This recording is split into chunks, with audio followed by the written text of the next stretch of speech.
بسم الله الرحمن الرحيم. الحمد لله والصلاة والسلام على رسول الله وعلى آله وصحبه ومن والاه وبعد، فسلام الله عليكم و رحمته و برکاته. خدمت شما عزیزان هستم در قسمت 97 برنامه احکام فقهی در پرتوی احادیث نبوی.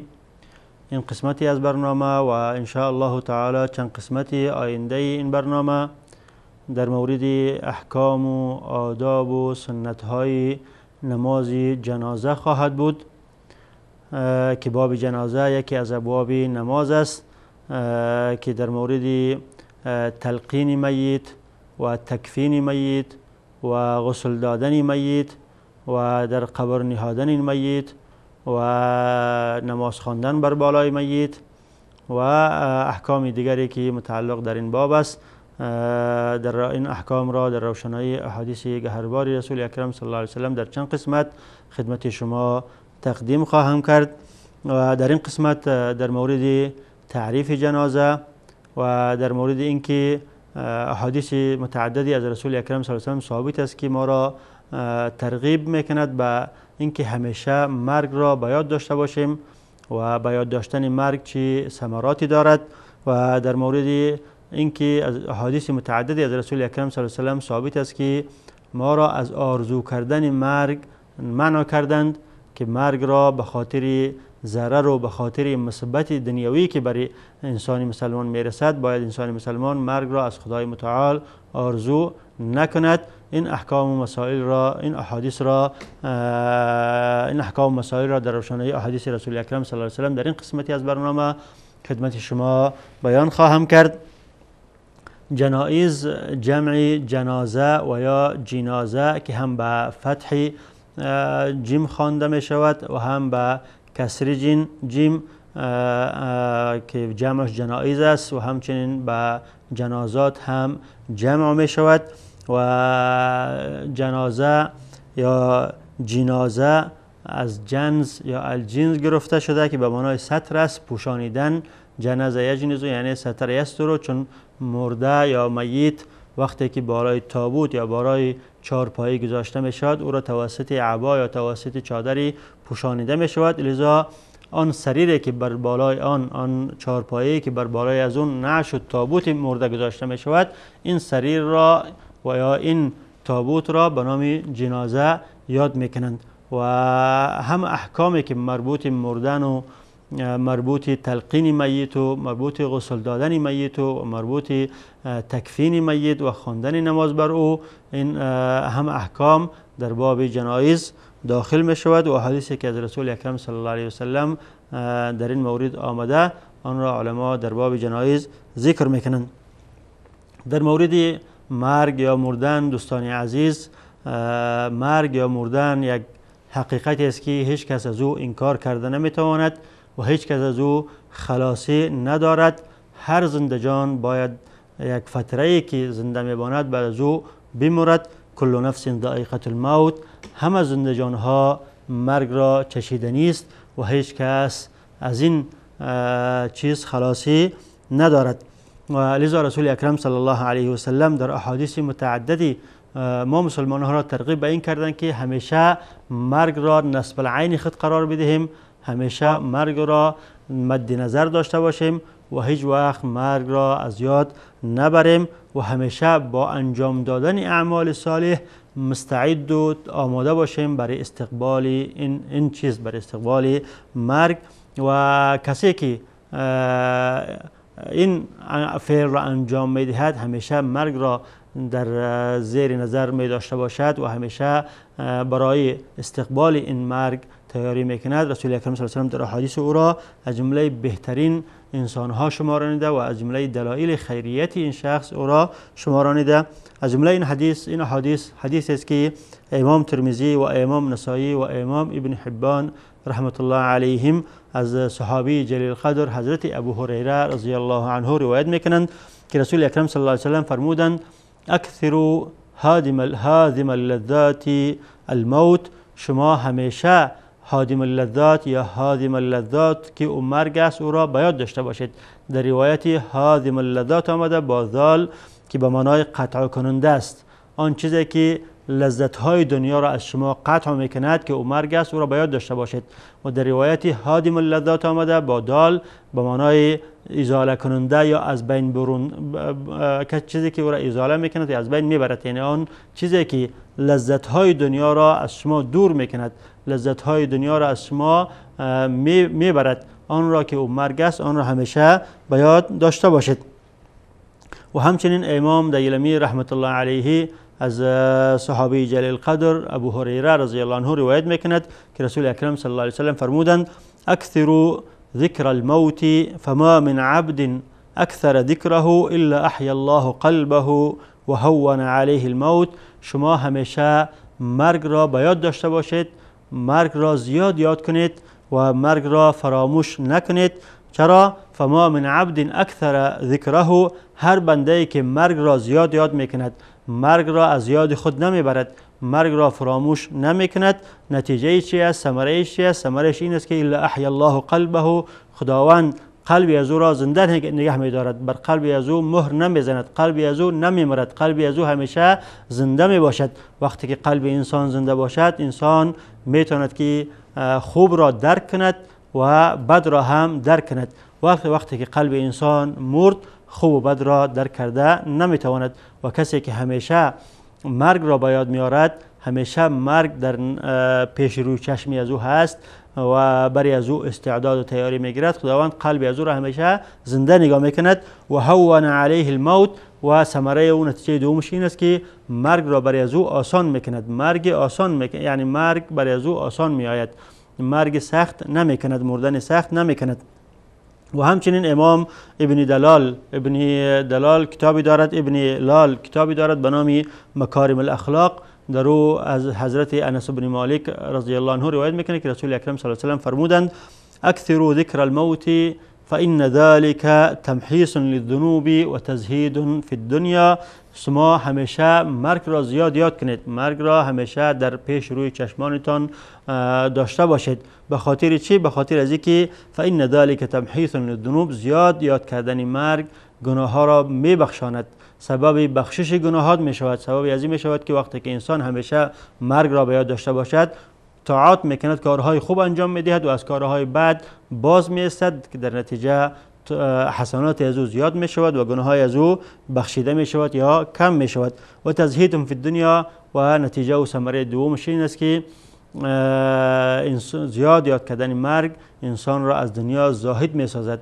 انسان زیاد دل به دنیا بسته نمی کند، زیاد به دنیا گرویده نمی باشد.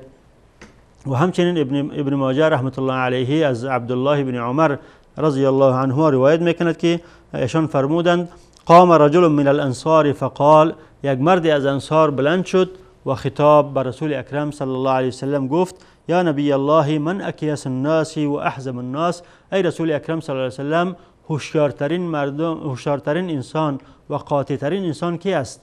یعنی آیا کسی که مثلا در بیع و شراء زیاد مهارت دارد او انسانی هوشیار گفته می شود، انسان قاطع گفته می شود؟ آیا کسی که در فریب دادن مردم نعوذ بالله مهارت دارد او انسانی هوشیار گفته می شود، قاطع گفته می شود؟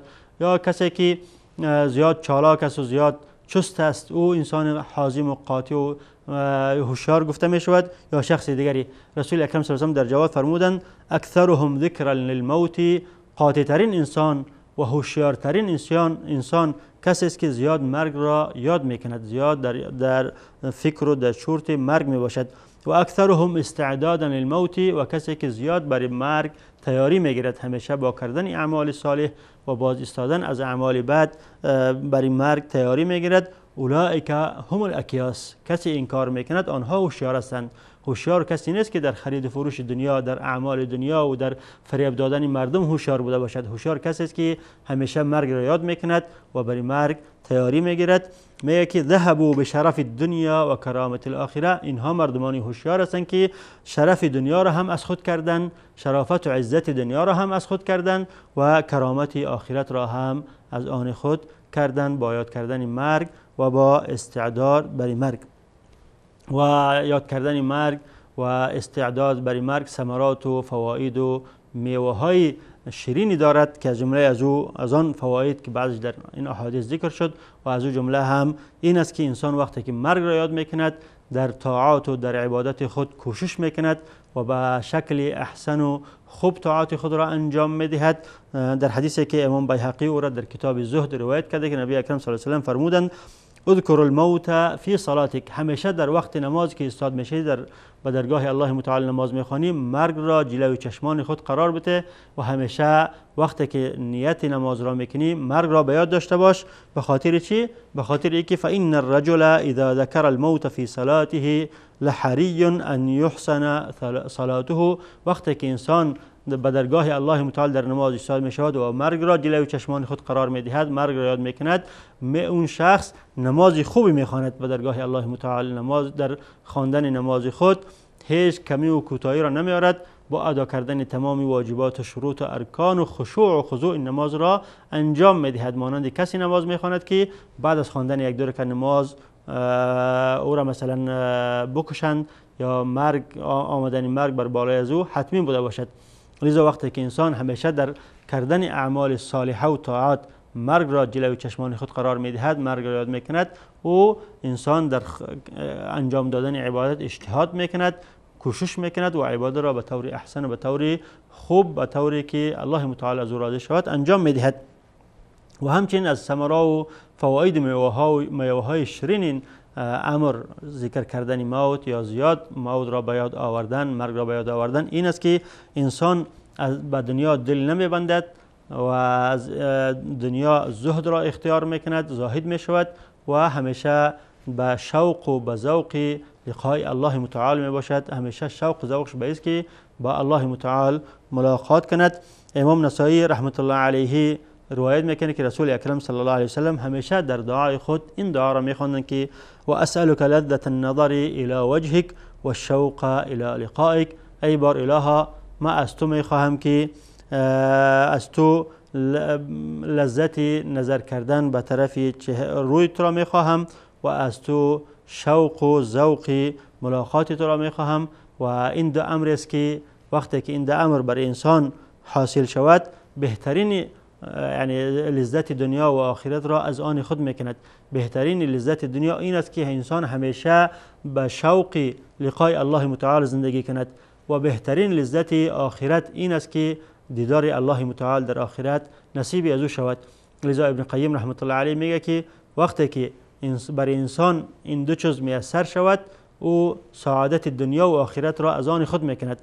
وقتی که همیشه به شوق لقاء الله زندگی کند سعادت دنیا را از آن خود میکند.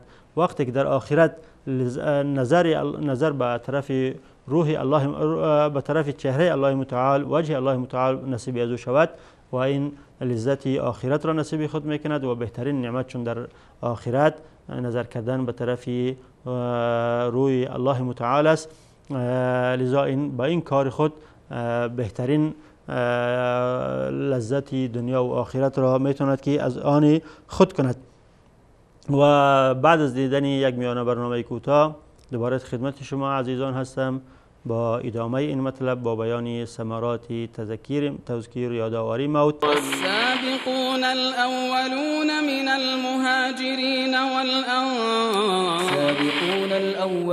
من المهاجرين والأنصار.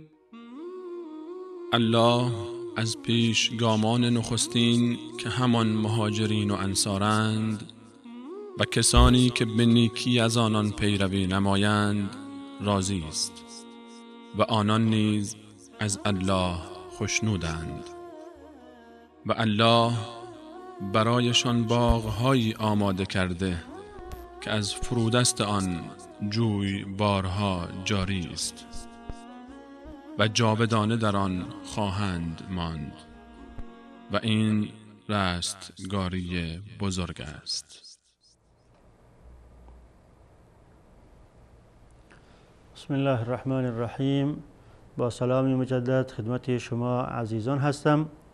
گفتم که از جمله فواید و ثمرات یاد کردن موت و همیشه که انسان مرگ را نصب عین خود قرار بدهد و همیشه به یاد مرگ بوده باشد.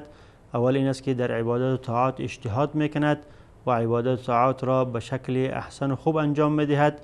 و دوم اینکه از دنیا زهد پیدا میکند و همیشه به شوق لقای الله متعال زندگی میکند که در نتیجه لذت دنیا و لذت آخرت نصیب این شخص میگردد.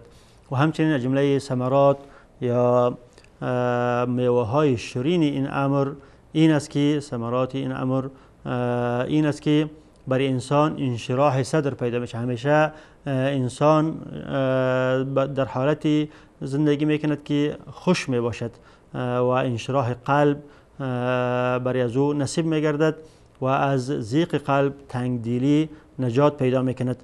امام ابن جریر رحمت الله علیه روایت میکند که رسول اکرم صلی الله علیه وسلم در تفسیر این آیت که فمن یرید الله ان یهدیه یشرح صدره للاسلام فرمودند که اذا دخل النور القلب انفسح و انشرح، وقتی که نور اسلام، نور هدایت در قلب شخص داخل می شود، قلب او انسان انشراح صدر پیدا می کند، خوش می باشد همیشه و قلب فسیح و قلب تنگدلی برای از او نمی آید. صحابه کرام پرسیدند که هل لذلك من علامت هل یعرف بها، آیا این علامه داره هم؟ یعنی اون شخص بر الله متعال در دل شخصی که نور را داخل کرد برای از او انشراح پیدا میشه، آیا علامه داره که با توسط از او علامه شناخته شود که این شخص مثلا در دل از او نور ایمان، نور هدایت داخل شده و این شخص منشرح الصدر است؟ رسول اکرم صلی الله علیه و سلم فرمودند علامهش این است که الانابه الی دار الاخره، این شخص همیشه رجوع به دار آخرت میکند، همیشه در پیش روی چشمش دار آخرت است و همیشه به یاد آخرت و به یاد مرگ می باشد. و التنحی عن دار الغرور، و همیشه این شخص از دار غرور که دنیا هست از او خود را دور می کند، یعنی در نتیجه زاهد دنیا می باشد و همیشه قصد و مطلب و زندگیش به خاطر آخرت است. و الاستعداد للموت قبل لقاء الموت، و پیش از اینکه مرگ او را فرا برسد، مرگ به او فرا برسد، برای مرگ تیاری می گیرد و همیشه مرگ را به یاد می داشته باشد. و همچنین جمله ثمرات به یاد داشتن مرگ، تذکیر مرگ، موت این است که قلب انسان همیشه زنده می باشد و انسان در وقت مردن آسان الله متعال نصیب از او می کند. همچنانه که در حدیثی که امام دیلمی او را روایت کرده آمده ذکر کردیم قبلا که رسول اکرم صلی الله علیه و سلم فرمودند که شما همیشه مرگ را ذکر کنید، همیشه به یاد مرگ باشید. چرا؟ به خاطر اینکه الا احیا الله قلبه و هون علیه الموت، کسی که مرگ را همیشه ذکر میکند، کسی که همیشه به یاد مرگ می باشد، الله متعال قلب از او را زنده نگه می دارد و در وقت مردن مرگ را بر بالای از او آسان میکند. با وجود که رسول اکرم صلی الله علیه و سلم ترغیب کردند به اینکه همیشه به یاد مرگ باشید، لیکن در احادیث دیگری رسول اکرم صلی الله علیه و سلم ما مسلمان‌ها را از این معنی کردند که وقتی که به ما مصیبتی میرسد، به ما یک مصیبت دنیوی میرسد، تنگ دست میشویم، فقر ما را فرا میگیرد و در زندگی خود مشکلات دیگری میبینیم، مریض میشویم، بیمار میشویم، از دشمنی میترسیم. در این حالت ها هیچ وقت ما با آرزوی مرگ باید نباشیم، هیچ وقت ما مرگ را آرزو نکنیم، بلکه همیشه از الله متعال آنچه را بخواهیم که در خیر ما باشد. باید این چنین دعا کنیم که ای بار اله اگر مردن در خیر ما باشد مردن را نصیب من کن و اگر زنده بودن در خیر ما باشد زنده بودن را نصیب من کن. لیکن هیچ وقت به خاطر یک مشکلات دنیوی از الله متعال مرگ و مردن را نخواهیم. این مطلب در حدیثی که متفق علیه است آمده. حدیث هم از انس بن مالک رضی الله عنه روایت شده که رسول اکرم صلی الله علیه و سلم فرمودند لا یتمنین احدکم الموت لضر نزل به، هیچ که از شما آرزوی مرگ را نکند به خاطر ضرر و مصیبتی که بر بالای از او فرو آمده، برای از او یک ضرر دنیایی که رسیده، هیچ وقت آرزوی مرگ را نکند. فإن کان لابد متمنیا فلیقل، اگر ضروری زیاد به تکلیف شد، زیاد دشوار سرش واقع شد، باید چنین دعا کند که اللهم احیینی ما کانت الحیات خیرا لی، ای بار الها من را زنده نگه دار مادامی که زنده بودن برای ما خیر و بهتر است، و توفنی ما کانت الوفات خیرا لی، ای بار الها من را بمیران هنگامی که مردن برای ما خیر و بهتر بوده باشد. و رسول اکرم صلی الله علیه و از آرزو کردن مرگ به خاطر مصیبت، به خاطر فقر، به خاطر مرض، به خاطر مصیبت دیگری منع کردن. به خاطر از چی؟ به خاطر از اینکه این کار منافی با صبر است. انسان مسلمان همیشه مأمور به صبر است که در هر حالت صبر کند. در حالتی که برای از او هر مشکلی میرسد باید صبر کند و آرزو کردن مرگ منافی با صبر است، لذا از این کار منع کردن. و همچنین آرزو کردن مرگ منافی با قضا و قدر الله متعال است. انسان مسلمان باید همیشه تسلیم به قضا و قدر الله متعال باشد. الله متعال هر قضا و قدری که برای از او نصیب گردانیده، چه خوب باشد چه بد باشد، باید به او تسلیم شود. و آرزو کردن مرگ مثل از که انسان با قضا و قدر الله متعال تسلیم نشود و مثل از که انسان صبر نکند. لذا از این کار رسول اکرم صلی الله علیه و سلم منع کردند.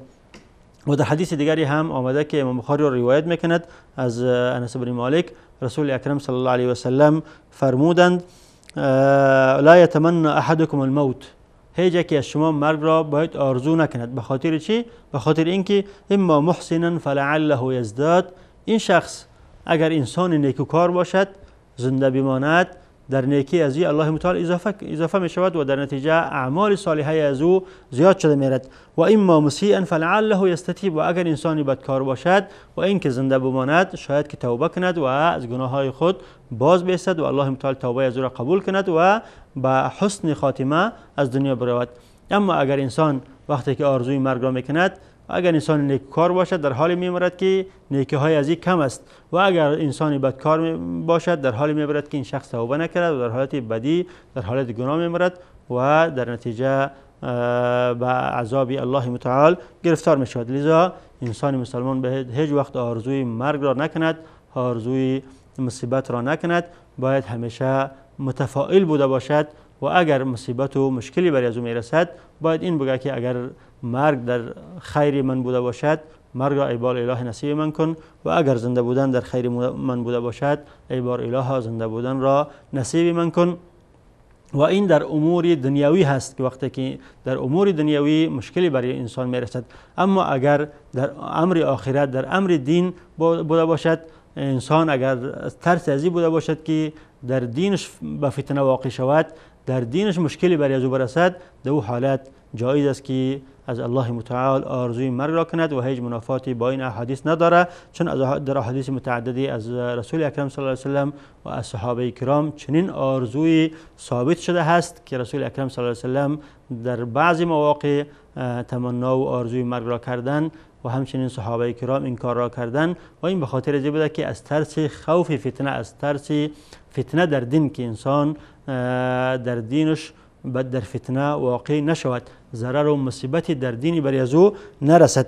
امام ترمذی رحمت الله علیه روایت میکند که نبی اکرم صلی الله علیه و سلم همیشه در دعای خود میگفتند که و اذا اردت بعبادك فتنه فاقبضنی الیک غیر مفتون، ای بار اله هر وقت که فتنه و مصیبتی در دین برای بندگانت تو فیصله کردی، اراده کردی، فاقبضنی الیک غیر مفتون، در وقت تو مرگ را نصیب من کن و من را بدونی که در فتنه بندازی از این دنیا من را رحلت بده و مرگ را نصیب من کن. یعنی مادامی که تو برای بندگانت فتنه در دین ایجاد کردی، فتنه آوردی که آنها در دین خود در فتنه واقع شدن، در اون صورت مرا از دنیا بمران تا که من هم با آنها در فتنه در مشکل در دین واقع نشوم. و همچنین از حضرت عمر بن الخطاب رضی الله عنه روایت شده که ایشان در آخر عمر خود فرمودند اللهم انتشرت رعیتی و کبرت سنی و ضعف جسمی فاقبضنی الیک غیر مفتون، ای بار اله رعیت من منتشر شده، وسعت حکومت من در مشرق و در مغرب و بلاد فارس و بلاد روم و جزیره عرب منتشر شد و سن من بالا رفته و جسم من ضعیف شده و من از این میترسم که بعد از اینکه سن من بالا رفت و جسم من ضعیف شد من نتوانم که او امانتی که بر بالای ما تو نهادی که خلافت است را به طور بهتر و به طور خوب انجام بدهم.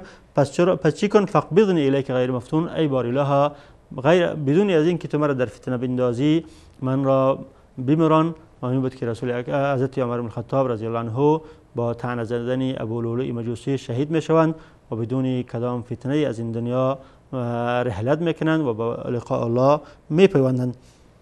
و همچنین از حضرت علی بن ابی طالب رضی الله عنه روایت شده که ایشان در آخر عمر خود فرمودند اللهم خذنی الیک فقد سئمتهم و سئمونی، ای بار الها من را قبض روح کن، من را به طرف خود بگیر، مرگ را نصیب من کن. به خاطر چی؟ به خاطر که این مردم، من از این مردم خسته شدم و اینها از من خسته شدن. این کسایی که به دروغ خود را شیعه من میگویند، کسایی که به دروغ خود را به طرف من نسبت میدهند، در حالی که هیچ از اوامر من اتباع نمیکنند و هیچ از نواهی من باز نمیستند و هیچ به امر و قمانده من نیستند و من از این کارها اینها خسته شدم و اینها هم از من خسته شدن و بدون از اینکه من را در فتنه بندازی من را از این دنیا بمران و به نزد خود بطلب.